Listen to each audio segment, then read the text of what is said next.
हम इसके बाप हैं, कानूनी हक है हमारा। रिमझिम की इज्जत पर आ गया था भयंकर संकट और समीर ने एक झटके में सब कुछ पलट दिया। जिस लड़की को मोहिनीसा ने इतनी आसानी से महल से बाहर धकेल दिया था, आज वही रिमझिम समीर बनन्ना की असली पत्नी बनकर लौट रही है। और इस बार सिर्फ लौटना नहीं, समीर ने खुद उसकी मांग में सिंदूर भर दिया। समीर को चैन कहाँ मिलता। रिमझिम के जाते ही पूरा महल सूना लगने लगा। रात रात भर वही चेहरा आंखों के सामने घूमता रहता। वो शख्स जो खुद को रिमझिम का बाप बताकर उसे ले गया था, समीर को शुरू से शक था। और फिर सच निकला, वो बंजारा नहीं, मोहिनीसा का पैसों से खरीदा हुआ नकली बाप था। समीर आग बबूला हो गया। पुलिस के साथ रिमझिम को ढूंढने निकल पड़ा, लेकिन तब तक बहुत देर हो चुकी थी। रिमझिम की इज्जत पर गुंडों ने हाथ डाल दिया था। वो चीख रही थी, रो रही थी, मदद मांग रही थी, मौत के मुंह में फंसी हुई थी।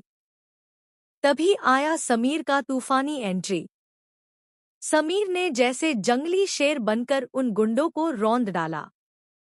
रिमझिम को छाती से लगा लिया और गरज कर बोला, अब काफी हुआ, तुम्हें मेरे साथ महल चलना ही पड़ेगा। यहाँ तुम्हारी जान और इज्जत दोनों खतरे में हैं। रिमझिम आंसू पोंछते हुए साफ इनकार कर दिया, आप होते कौन हो मुझे जबरदस्ती ले जाने वाले? मेरा आपसे क्या रिश्ता है? समीर एक पल खामोश रहा, फिर उसे मंदिर ले गया। रिमझिम की मांग में सिंदूर भर दिया, गले में वरमाला डाल दी। अब तुम मेरी पत्नी हो, असली पत्नी। पहले वाली शादी मैंने कभी मानी नहीं थी, लेकिन आज मैं तुम्हें अपनी जिंदगी का हिस्सा बना रहा हूं। रिमझिम खुशीगम के मिलेजुले भाव से बिल्कुल टूट गई।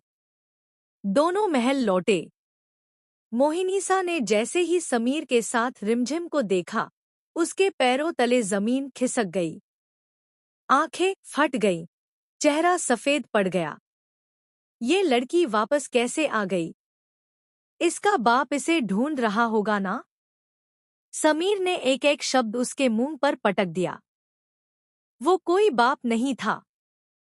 पूरा खेल आपका था और आपका प्लान अब पूरी तरह फेल हो चुका है। मोहिनीसा सकते में आ गई। लेकिन सवाल ये है, क्या मोहिनीसा इतनी आसानी से हार मान लेगी? क्या वो अब और भी जहरीली और भी खतरनाक चाल चलेगी? क्या वो रिमझिम को फिर महल से बाहर निकालने की कोशिश करेगी? या इस बार समीर रिमझिम को हर साजिश से बचा पाएगा? अब आप बताओ, समीर और रिमझिम की ये नई शुरुआत टिक पाएगी या फिर